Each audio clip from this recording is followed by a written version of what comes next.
नमस्कार, आप देख रहे हैं न्यूज 24। आपके साथ मैं रवि ठाकुर। शुरुआत करते हैं इस वक्त की बड़ी खबर से। नए लोकसभा का अध्यक्ष कौन होगा, इसको लेकर सूत्रों के हवाले से बड़ी खबर आ रही है कि गठबंधन सरकार में शामिल टीडीपी ने स्पीकर पद की डिमांड कर दी है। टीडीपी ने यह भी कहा है कि 2 कैबिनेट और 2 राज्य मंत्री पद मिलने चाहिए। कैबिनेट में IT and communication, shipping and port मंत्रालय की मांग की है। राज्य मंत्री के लिए वित्त मंत्रालय की डिमांड शुरू हो गई है। ज्यादा जानकारी के लिए हमारे संवाददाता प्रशांत गुप्ता के पास हम चलते हैं। प्रशांत, ये तो होना ही था। जिस तरह की सरकार बनी है इस बार एनडीए की, उसमें डिमांड जो है सबसे ज्यादा सहयोगी दलों की तरफ से की जा रही है। 2 सहयोगी दल, एक जेडीयू और दूसरा यहां पे टीडीपी। टीडीपी ने अपने पोर्टफोलियो भी क्या मांग लिए, क्या डिटेल है आपके पास?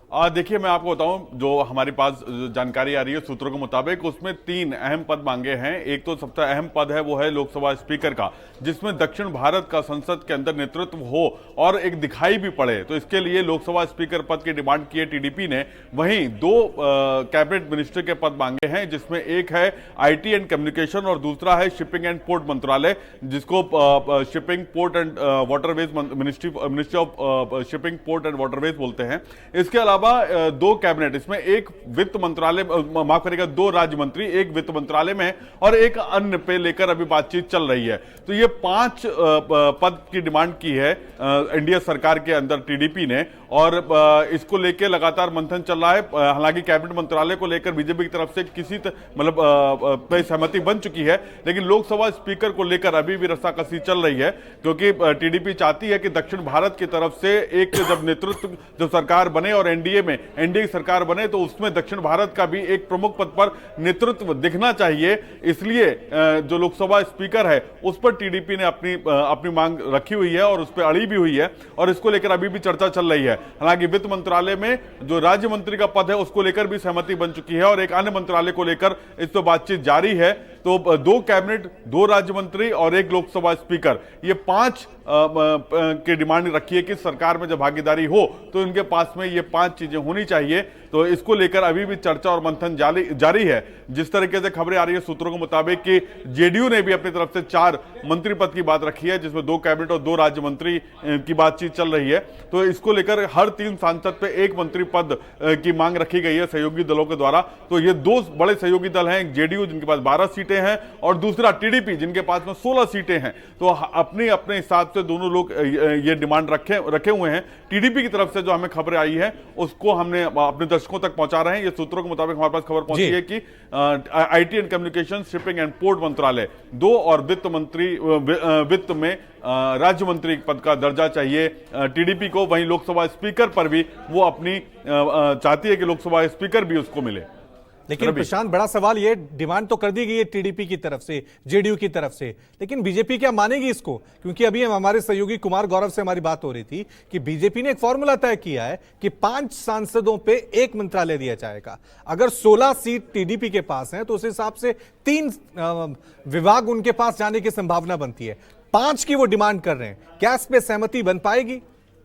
देखिए, इसी पे सहमति बनाने की बातचीत चल रही है। जैसे मैंने आपको बताया कि 3 मंत्रालयों को लेकर सहमति बन चुकी है, जिसपे IT and communication, port, shipping and port और दूसरा फाइनेंस मिनिस्ट्री में एक एमओएस का पद, इसको लेकर बन चुकी है। लेकिन जो सहयोगी दल है उनकी तरफ से 3 सांसदों पर 1 मंत्री पद और एक पद चाहिए, जो मांग की जा रही है, और दूसरी तरफ बीजेपी 5 सांसदों पर 1 मंत्री पद देने के लिए नेगोशिएशन चल रहा है। तो इसीलिए इस पर टाइम लग रहा है, और जो स्पीकर पद है उसको लेकर टीडीपी लगातार अड़ी हुई है कि दक्षिण भारत से एक अहम पद पर रिप्रेजेंटेशन होना चाहिए। तो गृह मंत्रालय सरकार नहीं, बीजेपी नहीं चाहेगी कि गृह मंत्रालय या वित्त या रक्षा मंत्रालय अपने सहयोगी दलों को दे। ऐसे में लोकसभा स्पीकर को लेकर टीडीपी ने अपनी डिमांड रखी है कि लोकसभा स्पीकर पद पर अगर टीडीपी होती है तो दक्षिण भारत का एक चेहरा भी सामने आएगा, उनका नेतृत्व भी, दक्षिण भारत की तरफ से एक नेतृत्व भी झलकेगा। क्योंकि लोकसभा स्पीकर काफी अहम पद हो जाता है। सरकार की जितनी भी कार्यप्रणाली होती है, संसद की जो भी प्रक्रिया होती है, जो भी बिल आने हैं या तमाम जो संसद की प्रक्रिया चलनी है, उसमें लोकसभा स्पीकर की एक अहम भूमिका होती है। तो ऐसे में ये एक तरीके से कहा जाए प्रेशर टैक्टिक्स या प्रेशर पॉलिटिक्स या फिर नेगोशिएशन का पार्ट इसको मान सकते हैं हम लोग। और इसी नेगोशिएशन के पार्ट पे टीडीपी, क्योंकि चंद्रबाबू नायडू के बारे में कहा जाता है कि काफी हार्ड बार्गेनर हैं, इतनी आसानी से वो मानते नहीं हैं, तो ये नेगोशिएशन की प्रक्रिया है और इसमें लगातार टीडीपी की तरफ से ये डिमांड चल रही है कि उनको ये लोकसभा स्पीकर स्पीकर, 2 कैबिनेट और 2 एमओएस दिए जाएं। 3 सांसदों पर 1 पद की मांग चल रही है, जिसमें 2 एमओएस और 2 कैबिनेट मिनिस्ट्री और 1 लोकसभा स्पीकर, जबकि बीजेपी 5 सांसदों पर 1 पद देने के लिए तैयार है, जिसमें 3 पद वो देना चाहती है। इसको लेकर अभी तक रस्साकसी चल रही है।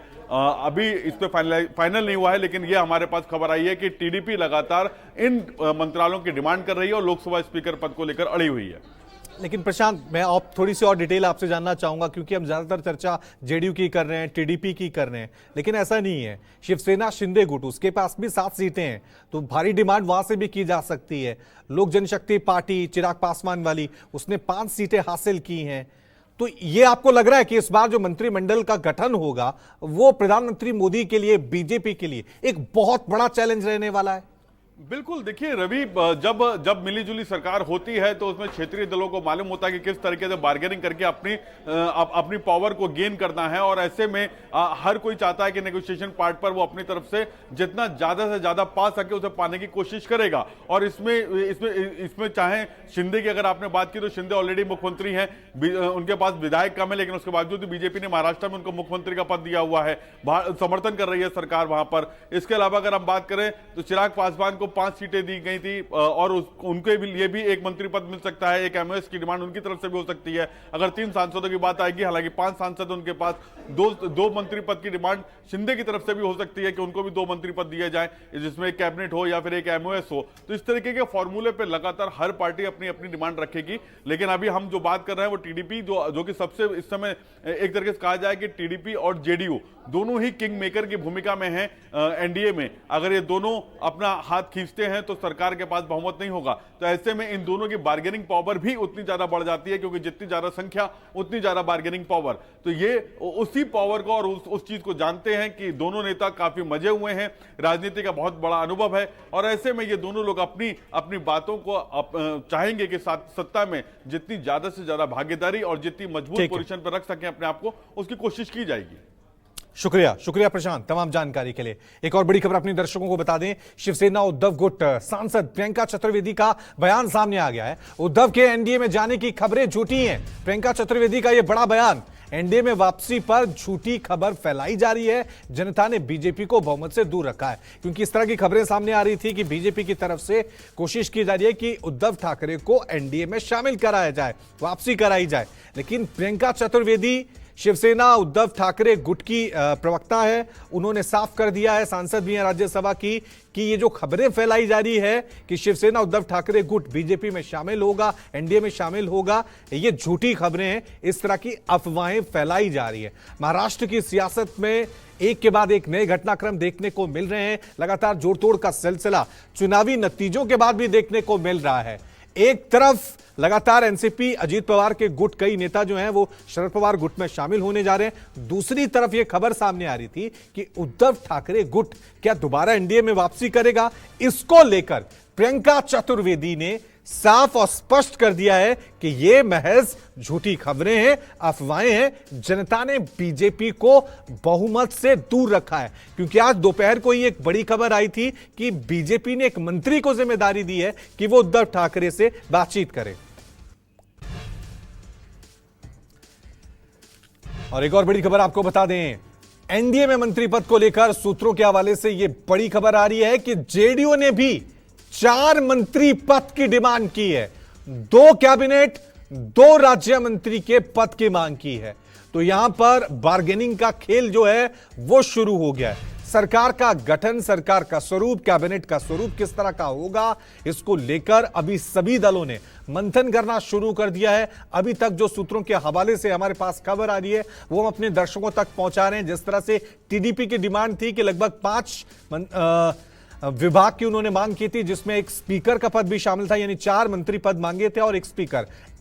दूसरी तरफ अब जेडीयू की डिमांड भी सामने आ रही है। जेडीयू ने 4 मंत्री पद की मांग की है, 2 कैबिनेट मिनिस्टर्स और इसके अलावा 2 एमओएस राज्य मंत्री के पद की मांग की गई है। वहीं लोकसभा चुनाव के नतीजे आने के बाद एनडीए ने सरकार बनाने की कवायद शुरू कर दी है। केंद्र में तीसरी बार मोदी सरकार के शपथ की तैयारियां शुरू हो गई है। कहा जा रहा है कि 7 या फिर 8 जून को प्रधानमंत्री मोदी राष्ट्रपति के सामने सरकार बनाने का दावा पेश करेंगे और 8 जून को शपथ ले लेंगे। एनडीए की बैठक में शामिल होने के साथ ही सभी दलों ने पीएम मोदी को अपना नेता चुन लिया है।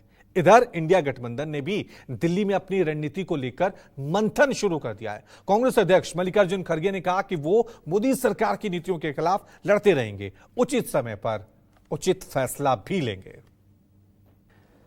ये जो हमारा परफॉर्मेंस हुआ है, इंडिया गठबंधन का परफॉर्मेंस हुआ है, इसके पीछे कॉन्स्टिट्यूशन, जो रिजर्वेशन पर बीजेपी ने आक्रमण किया, गरीबी, देश ने नरेंद्र मोदी जी को साफ कह दिया है कि हम आपको नहीं चाहते हैं। हमारे विरोधी एकजुट होकर भी उतनी सीटें नहीं जीत पाए जितनी इस लोकसभा चुनाव में अकेली बीजेपी ने जीती है। रिजल्ट है, जनता की रिजल्ट है और ये जनता की जीत है और लोकतंत्र की जीत है। हम पहले से यही कह रहे थे कि ये लड़ाई हमारी मोदी वर्सेस जनता है। नतीजे भले ही पीएम मोदी के मन के मुताबिक नहीं आए, बीजेपी अपने बूते 272 का आंकड़ा नहीं छू पाई, लेकिन एनडीए ने सरकार बनाने की तैयारियां शुरू कर दी। तो इंडिया गठबंधन ने भी अपनी रणनीतियों पर मंथन तेज कर दिया है। राष्ट्रपति को अपना इस्तीफा सौंपने के बाद कार्यवाहक प्रधानमंत्री नरेंद्र मोदी के आवास पर एनडीए की बैठक हुई, जिसमें क्षेत्रीय क्षत्रपों के सिटिंग ऑर्डर से ही साफ हो गया कि एनडीए की नई सरकार में सबसे बड़े किरदार जिसमें चंद्रबाबू नायडू और नीतीश कुमार ही होंगे। इधर मल्लिकार्जुन खड़गे के आवास पर इंडिया गठबंधन के दिग्गजों ने भी देर तक मंथन किया।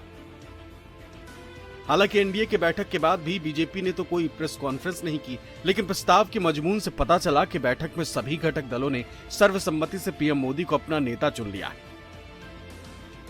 प्रस्ताव में कहा गया कि हम सभी को गर्व है कि 2024 का लोकसभा चुनाव एनडीए ने नरेंद्र मोदी के नेतृत्व में एकजुटता से लड़ा और जीता। हम सभी एनडीए के नेता नरेंद्र मोदी को सर्वसम्मति से अपना नेता चुनते हैं। मोदी के नेतृत्व में एनडीए सरकार भारत के गरीब, महिला, युवा, किसान और शोषित, वंचित व पीड़ित नागरिकों की सेवा करने के लिए प्रतिबद्ध है। भारत की विरासत को संरक्षित कर देश के सर्वांगीण विकास हेतु एनडीए सरकार भारत के जन जन के जीवन स्तर में सुधार लाने के लिए कार्य करती रहेगी। When we contest elections, if you are not a part of NDA, three parties combined we collected. Why you got that doubt? I don't know.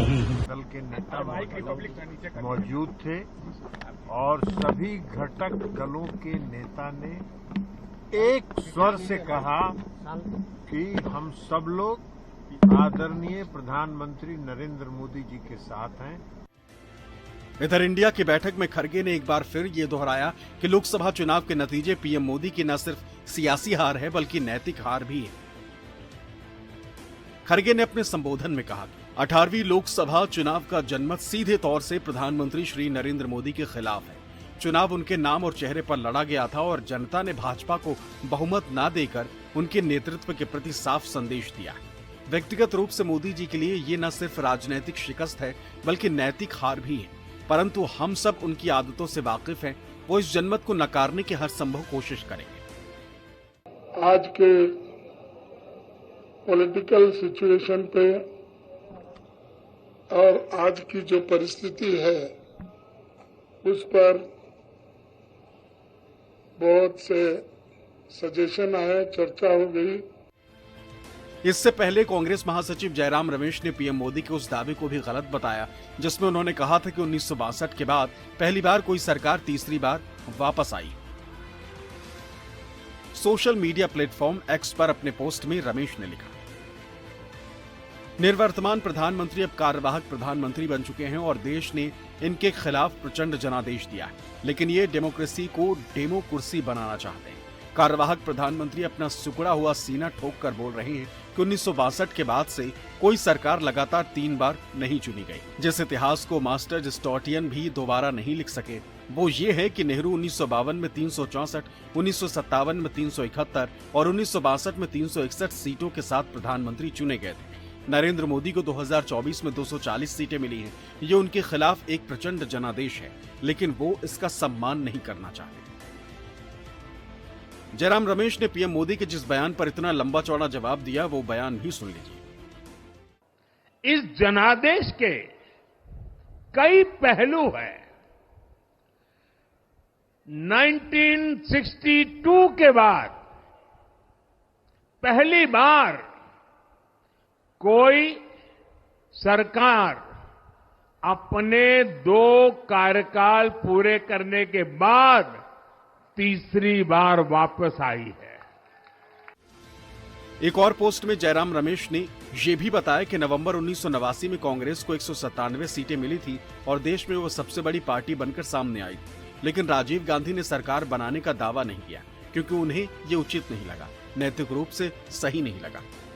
Bureau report, news 24।